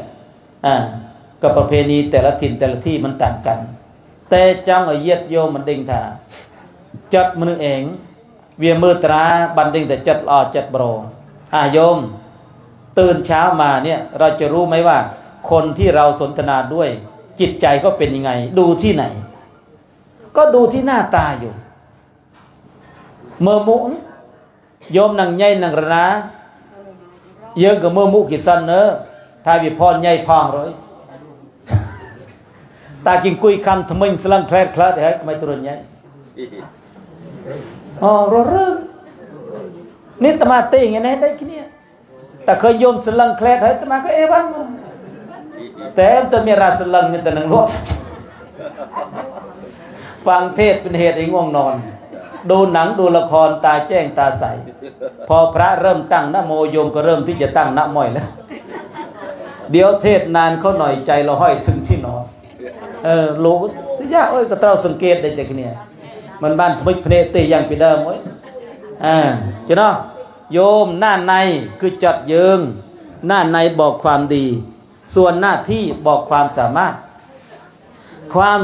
รถคนโกนเจ้าโปรดสไรไงเนี่ยสามารถโอ้ยอย่างเมยโปรโยมเมียนความกตัญญูต่อแม่ตอนแม่อยู่เราเลี้ยงกายเลี้ยงใจแม้ยามที่แม่ท่านตายจากไปเราเลี้ยงจิตวิญญาณก็เลยนึกดัลความเจียขันแม่แดนเกิดเมียนตะโกนเจ้าโปรดสไรก็ปรณีบัตรบันมาบัตก็ทำนิทำนองร้องแลเย็ดโยมบันพิจารณาบันมาบัต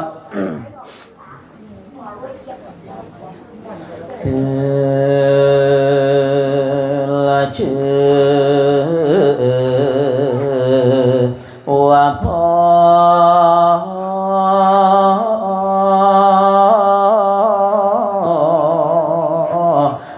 ชื่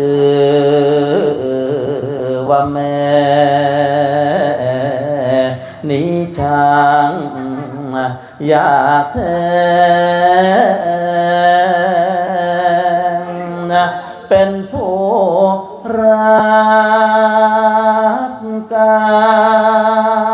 นเพราะรักโลกยาในตาดำเช้ายันค่ำพ่อแม่พรำดูแลลูกร้องไห้แม่ใจแทบขาดโอ้สายสวัสดิ์ทูลหัวของแม่ลูกร้องจ้าแม่จ้าแต่หัวนมเป็นแผลแม่ยังอุตส่าห์ให้กินลูกกัดเล่นลูกเพลนหัวนมบ่แม่แสบแผลตรมปวดนมแทบดินลูกปรารถนาแม่ยังอุตส่าห์กินน้ำตาแม่รินปนเลือดในโซนลูกกี่คนละพ่อแม่ทนละเลี้ยงได้จะยากจนละเข็นใจท้าวร้ายพ่อแม่ไม่ห่วงเลี้ยงโลกต่อยายพ่อแม่ไม่เคยทวงพระคุณยายหลวงพ่อแม่เลี้ยงมาถ้าเป็นลูกชายพ่อแม่ไม้ใจบวชภาคเพียรเรียนสวดสร้างศาสนา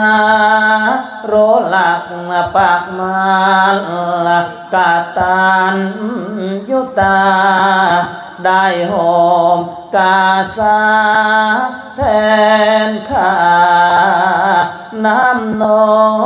มถ้าเป็นลูกสาวพ่อ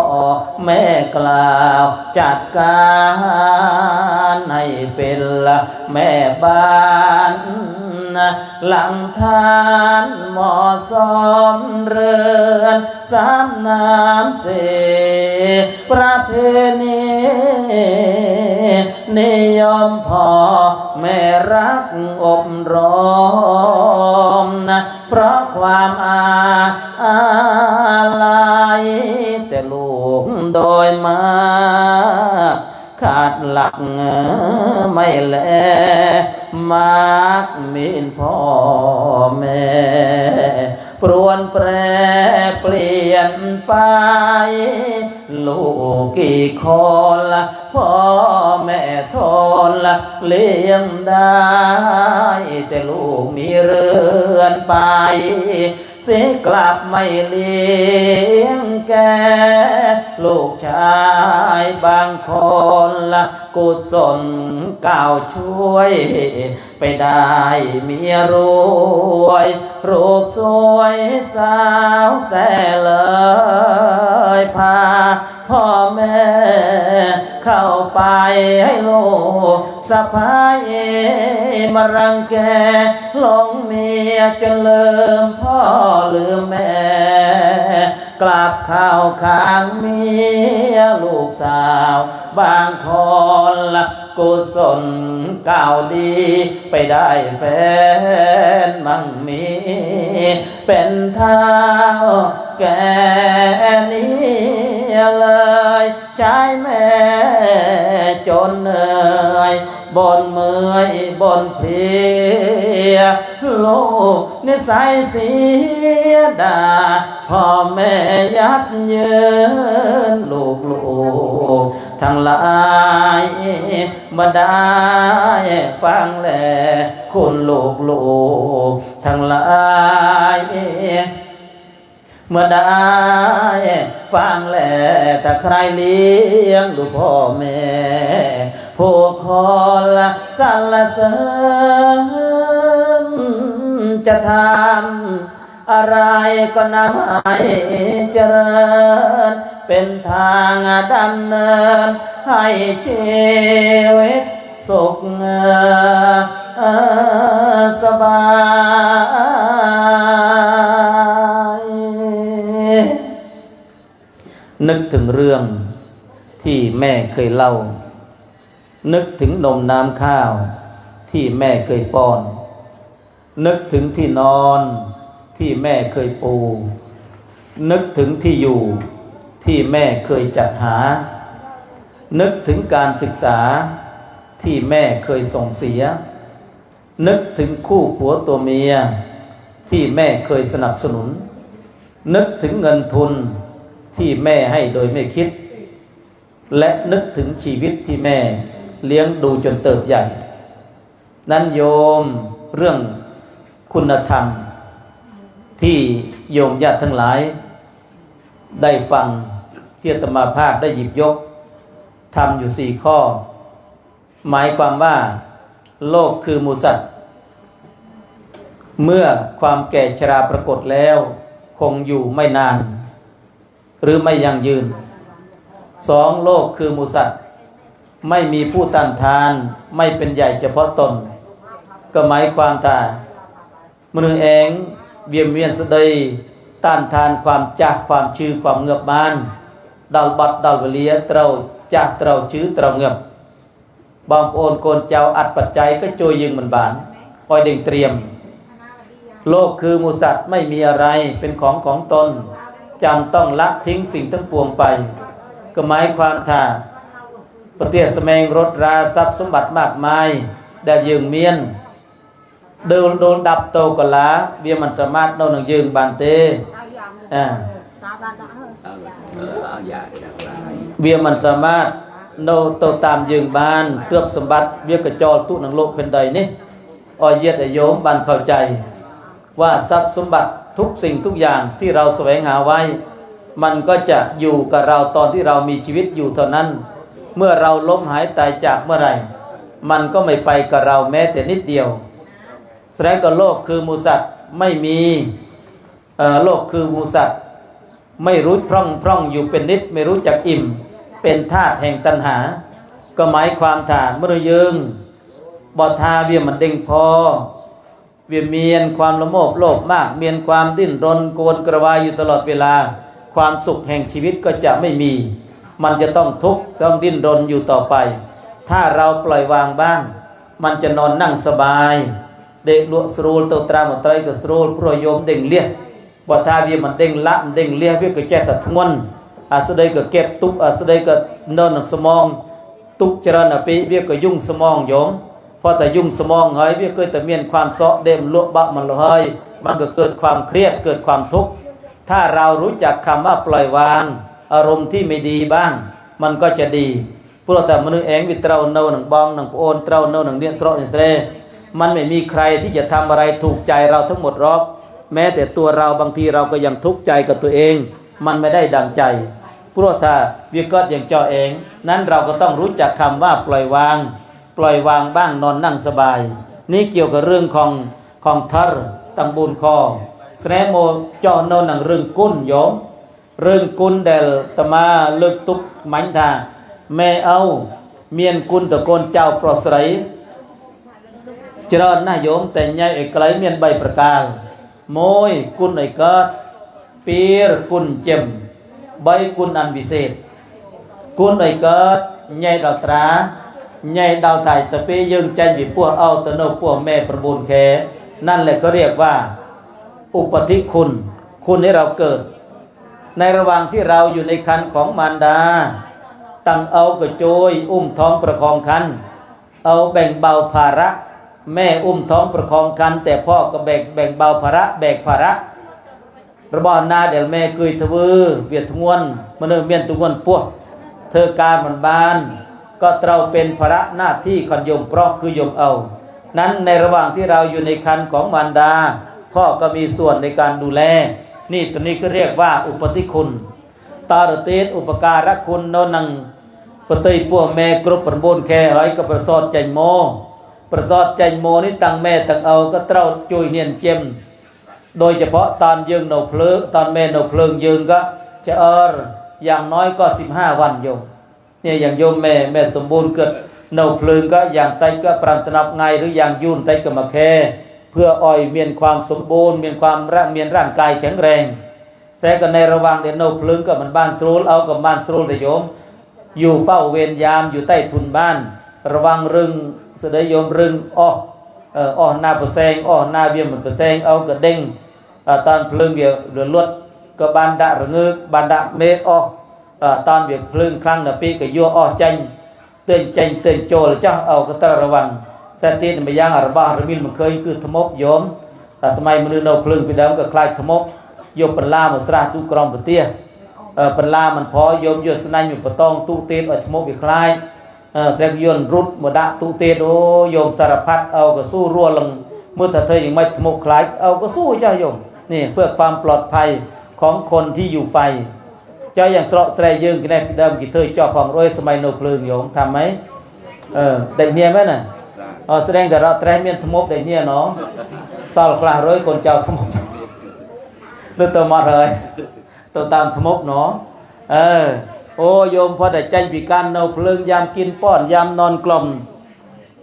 รุ่นแม่สมบูรณ์แต่บ้านยั่วหานบทมาจากไหนไม่มีหรอกบ้านยั่วโยมเบิดก็ตะเปียก็คาดักกันตุงอยู่ตะอังเนาะนี่แม่ระเตะบ้านตะเปียโกนพ้องตะเปียเนาะประธานตะเปียเฮ้ยบ้านปรุบ้านแปลงฟันสันร้อยหนอนาตังออลตังแคลหนอผสมเนี่ยน้องลูกแม่นาคลากระสินลู่หนอผสมกับความพลื้ปันซกเล็กด้วยแต่โกนเพราะโกนไตรก็โหบ้านโยมอย่างโอยเตเพราะยุตะอังเป็นการฆ่าเชื้อได้เป็นอย่างดีก็ปลอดภัยหมดหลังดาลสมัยสมัยโยมเคยจะเมียนโอยแต่บัดท้ายยังใบสมัยนี่เปียเต้าเถยจะอันนิยมเนอะได้จีดากระปองโมนะดักกระปองโมก็เองอยู่มาดักตึกดาวโกเป็นเจาะก้นเจาะเจ้าก็ต้องให้มันดีเพราะอาหารทุกวันนี้มันก็ผสมหลายๆอย่างโยมสมัยพี่เดิมแต่เมียนโอยผสมแต่เปียก็เมียนแต่เปียใบยังเมียนตึงเบิดปนอะไรนะตึงเบิดแม่หนังใบปนเองกันตรงเจอังอบก็เป็นเจาะแต่ว่าก็จะเมียนโอยแต่ทุกวันนี้กว่าเด็กจะกินได้ก็ผสมนั่นนู่นผสมนี่โยมดะวิตามินนี่วิตามินนู่นแกล้งคนกระเบงอยู่มันจะง่ายอย่างนี้นะก็ยังโยมแม่โยมเอาตัวหกมึนอังสมัยวะยังสระเสเองอังออกจะอ่อนแม่น่ะแต่เราตามเมืองโยมดิผสมสดที่โยมเลิกไปเอ็มนี่กระเบงก็ชอบสี่เจ้าไปมาก็เป็นโรคเบาหวานเป็นโรคนู่นโรคนี่สารพัดอย่างสระเสยึงโนตามสระตามเสตามดกตามปรุยตะเมียนโรคเบาหวานลาไปเดิมแต่ทุกวันนี้มันมาทั่วแล้วมันเม่นก็แต่พงโยมวุ้นลงก็ได้เคลียร์ติดโยมลูกว่าบ้านโตปินาก็บ้านโตปิโยมโยมบายถึงไฟนะลูกกับฉันนี่จ้ะเดี๋ยวมันไม่ได้ติดต่อหรอกแต่ว่ามันเป็นไปตามอาหารการกินนี่เกี่ยวกับเรื่องของโรคภัยแค่เจ็บเจ้าเนาะยานะกับควายโยมแม่เอาโกนเจ้าปลอดไรมีโอกาสบ้านกำเนิดเกิดโมลืมตาดูโลกได้พวกแม่เอาเกิดเมียนความสนองเมียนความสลังแสดงติดมายังวิเศษสนคุณอันวิเศษอย่างไรโยมคุณของพ่อของแม่วิเศษตรงที่ว่าระบาดเดลเมเอาออยโมเนี่ยสระเนี่ยเสรออยยืมเหมือนบ้านหมายถึงชีวิตนโยมเนอะอย่างโซนเสรเตียสแมงรถรายเจ้าถ้าไม่เอามันเมียนออยก็ค่อยตัวโยมบาตัวขึ้นเจริญ แต่ระบอบเดลเมเอาออยโมไทยจริงนู่นติดคือชีวิตจึงใดยึงนี่มีมูลค่ามากเลยอย่างโซนแสรยงกี่กำหนดบานมางานแย่มาแซนใช่ไหมมาไร่มาเรียนกี่กำหนดบานแต่มาไร่ก็อัตราคามันปอนគ្នាวิโนตบิดหน้าวิโนบิดความเจริญหน้าวิหางความเจริญราคาต่างกันนั่นเขากำหนดได้รถก็เหมือนกันราคากี่แสนกี่ล้านเขากำหนดได้แต่ชีวิตโกนเจ้าปรสไรนี่กำหนดมันบ้านแต่โยมโกนจะมองมันได้โกนตูราทลายเจียงรากำหนดมันบ้านเต้นั่นแหละจึงชื่อว่าเป็นของที่มีค่าประเมินราคาไม่ได้คือชีวิตของลูกหลานเดลไม่เอาออยโมนั้นจงภูมิใจที่เราได้เกิดมาบนโลกใบนี้มีโอกาสบานเคยมีเคยไงบานพวกเมเอาเกิดอ้อยยิงเกิดอ้อยเกิดเฮ้ยเกิดสูญเจียมหลังยึงเมียนโอกาสบันทมเมียนครอบครัวเป็นฝั่งเป็นฝามีลูกมีหลานนั่นแหละคือสิ่งที่เราได้ไม่มีใครให้เราได้นอกจากพ่อจากแม่นั่นคือชีวิตจะน้อยโยมแม่สมบูรณ์เกิดสร้างสมงามความเกียรติทุกจอทุกสิ่งทุกอย่างอ้อยโกนเจ้าปลอดใสครบตั้งประปิลเนี่ยได้เนียตมัดไม่เลือกที่รักไม่ผลักที่ชังโกนจะมองแม่เอากระสลังโกนกระนาลโกนตูดแม่เอากระสลังแต่บางครั้งโยมเคยลือท่าโกนจีโปลไตแม่เอาสลังโกนมันปอมคนนี้เคยลือครับแต่อนุกิเดลเนี่ยกินใหญ่นุโปรอ้อยโยมพวกที่มันเตือนเมียนโกนมันเตือนเมียนผู้ใดมันเตือนเมียนประปวนเตือนเมียนโกนเมียนเจ้าก็กินใหญ่บ้านอาจจะเกิดความน้อยเนื้อต่ำใจพอแต่ดอลลาร์กี่เมียนครอบครัวเมียนโกนเมียนเจ้าปีแบบนี้เขาจะรู้เลยว่าการที่ว่าพ่อแม่รักโลกไม่เท่ากันนั้นเขาคิดไปเองแต่ความจริงแล้วนิยมไม่เอาสไลโกนไม่ต่างกันเลยเพียงแต่ว่าคนไหนอ่อนแออันนาวิรเองกรุนไม่เอาเต้ามือวิเจียนเต็กโยอันนาวิรึงได้รึงเจิงนาวิแข็งแรงเอ้ยก็เอาวิเจียวิเด้งจุยเกลียวคลุมเดือดร้อยก็ยกตัวอย่างง่ายๆโลกคนไหนที่ตั้งหลักปักฐานได้มีอยู่มีกินมีบ้านมีเรือนเป็นฝั่งเป็นฝาพ่อแม่จะสบายใจไม่ค่อยห่วงแต่แม่เอาหนังโฮงแต่ประเภทโกนมันเตือนรึงได้รึงเจิงกรอปรึกเลิงแม่สมตางใช่ไหมโฮงนะโยเจียตาเมียนแม่มันเอาโนยส้มแต่พอแต่ไม่เอาบัตรหอยวิตส้มตางแต่นี่ไม่เอาหนังโฮงประเภทอย่างแจ้โยมันเม้นแต่สไลน์โกนมันปั้นเนี่ยปั้นเนี่ยแต่มัดแต่ที่ไม่ห่วงคนที่เข้มแข็งแล้วเพราะเขาเอาตัวรอดได้แล้วส่วนไอ้ที่ห่วงมากที่สุดก็คือโลกที่ยังตั้งหลักปักฐานไม่ได้นี่พ่อแม่จะห่วงมากที่สุดเลยนี่บทายโยมเมียนโกนเมียนเจ้าก็ไม่ต่างกันจากพ่อจากแม่สมบูรณ์ท่านก็รักโลกของท่านเท่าเทียมกันหมดนั่นแหละแต่การที่พ่อแม่รักบุตรธิดาท่านไม่เคยเอ่ยปากบอกรักอย่างนั้นรักอย่างนี้อยู่ที่การกระทำจะเนาะแม่สมบูรณ์ก็จะจันจิโกนเจ้าปลอดใสเกิดเนาหนังโกนปลอกโกนใสอ้อยโกนปลอกโกนใสบ้านมือระมิลเกิดลัง98 ឆ្នាំ98 ឆ្នាំនេះនៅទី2ឆ្នាំនឹងដល់100ថ្មិចមិនបានសុំម៉ែទូរយទីបាន2ឆ្នាំសុំហើយเกิดมันอ้อยទេโอ้นี่โยมอีก2 ปีเท่านั้นแหละครบ100พอดีเลยแต่อย่างน่าก็ค่อยโยมความเจียดแม่สร้างตุกนังโกนเจ้าปลอดใสก็ไปเฮ้ยเนียงอนายเมียนครอบครัวโกนเจ้าเกิดเมียนครอบครัวเป็นฝั่งเป็นฝาเมียนเจ้าเมียนความรู้เมียนการศึกษาเอาตัวรอดได้แล้วย่ายายหรือทวดท่านก็มีความสุขแล้วไม่ห่วงไม่กังวลแล้วแต่น่ะมันอ้อยโฮงท่านเต็กมันก็เป็นไปไม่ได้หรอกพวกแม่เอาโนภพภูมินาก็โฮงโกนโฮงเจ้าได้เคลียร์ทั้งหมดแม้บางทีบางครั้งโยมอย่างเช่นนางมณีเมฆขลาบ้านตะกอดติบดติดามหาชนกเจอมรสุมภัยตึกกันเลยโยมปากพงฉลามปากพงสัตว์ร้ายเธออ่อยยากอ่อยลำบากอดีตแม่แดนตะกอดติดานรสวรรค์โมโจยมหาชนกลำพ้นจากปากปลาฉลามได้นั่นแสดงแต่ความเกิดแม่เกิดเอาแม้แต่แยกอยู่คนละภพละภูมิแล้วมันยังผูกพันกันโยม สูตรตามโยมแม่สมบูรณ์เกิดบ้านตัวเกิดตีบทติดาเจนนาเจนมวยหอยเกิดมีลมาเคยคนเจ้าปลอดไตรเธอบนไหนเกิดก็ออร์โยออร์นะไม่เอาเมียนแต่นโมทเนียสาธุแต่บ่ท่าเกิดแจกประดำประดาวโกนเจ้าปลอดไตรบานก็คงจะปรับแต่เนียงอันนายเอ้ยแม่ก็โนบันปนเอ้ยก้าวสับปนใบชนำก็ถือแต่เจริญเอ้ยแม่เต่าหอยก็เนียงอันนายก็เตาเด้งมือซึ่งกันและกันตอนแม่อยู่แม่ก็เป็นหลักชัยให้ลูกหญิงลูกชายบ้านอบอุ่นแต่พอแต่แม่มันโนได้พิดาเมยบองกับเตามือโอนกับเตามือบองไม่มีใครนอกจากพี่น้องกันจะต้องดูแลซึ่งกันและกันแม่ก็บาดแจกประดำประดาวบานก็คงจะปรับอย่างเจ้าเกิดกับสดายโกนสดายเจ้าเด็กเนี่ยพระนมยูรแต่สดายนาบานความเงือบปราบปรึกแม่จะเจงไปยืงตัวหอยยืงกับเตาเธอบอนสอยตึ๊ดตามจูนต่อยเกิดพอถ้าแม่เกิดเด้งประดำประดาวโกนเจ้าประสายบานคงจะปรับเลียก็อีกครั้งสุดท้ายแต่เกิดสดายโกนสดายเจ้าเด็กเนี่ยเองแต่มาเด้งหนึ่งเธออย่างนั้นเตาเตาเกิดประดำประดาวแจ้ทางสดายโอ้ยแสนสดายสดายโอ้ยนอแสนสดายแม่สมบูรณ์เตราเคลียดชะงายสดายก้นแม่กำเปรียง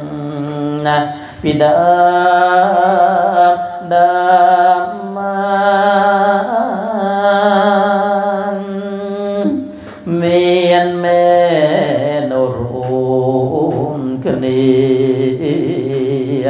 โกนเปล่าใสแม่กำเปรียมันเมียนระนาเนรุมโกนะแม่เลี้ยยแสนเลี้ยงแม่เลี้ยยนอแสนเลี้ยโกนตั้งองเรือคณีแม่เลี้ยเต้าเฮยโก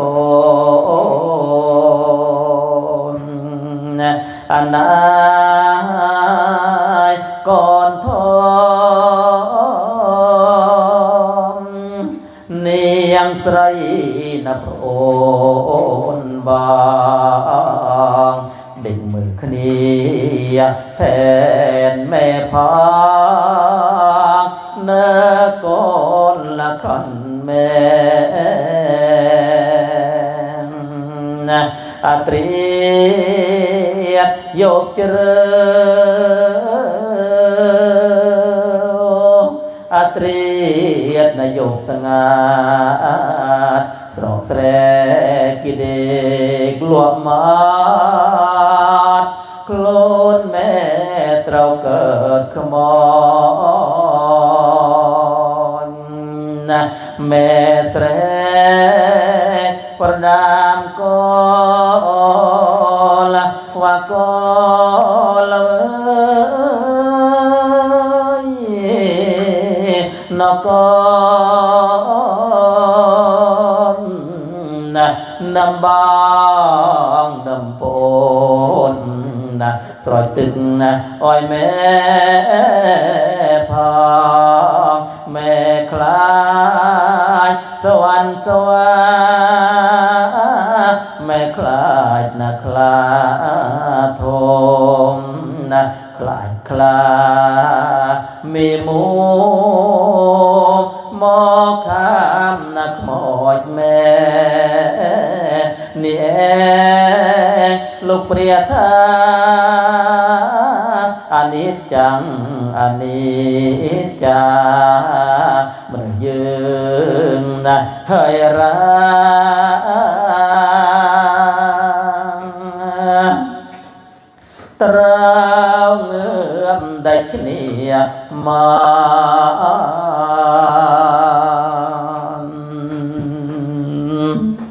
กุ คุณงามความเจียแดลโกนเจ้าโปรดไสรประพฤติปฏิบัติเกิดเลิงกนองการเลี้ยงอย่างนี้ส้มไอเกิดจิตบะพลวะปัจจัยเกิดจีบนกองทมจูนตะดาวดวงวิญญาณก่อนแม่สมบูรณ์กะรำดวงวิญญาณก่อนแม่รับเด้งโดยเย็นวิธีนะอ้อยอนุโมทนีสตูลอยู่บนเกิดปัตตานุโมทนีใหม่พอง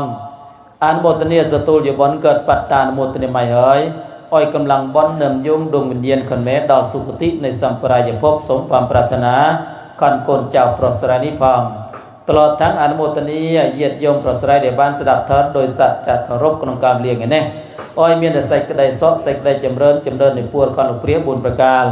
อ้อยเมียนอายุวันนะสุขภละเมียนปฏิปานธนสามสมบัติกรุบในพอง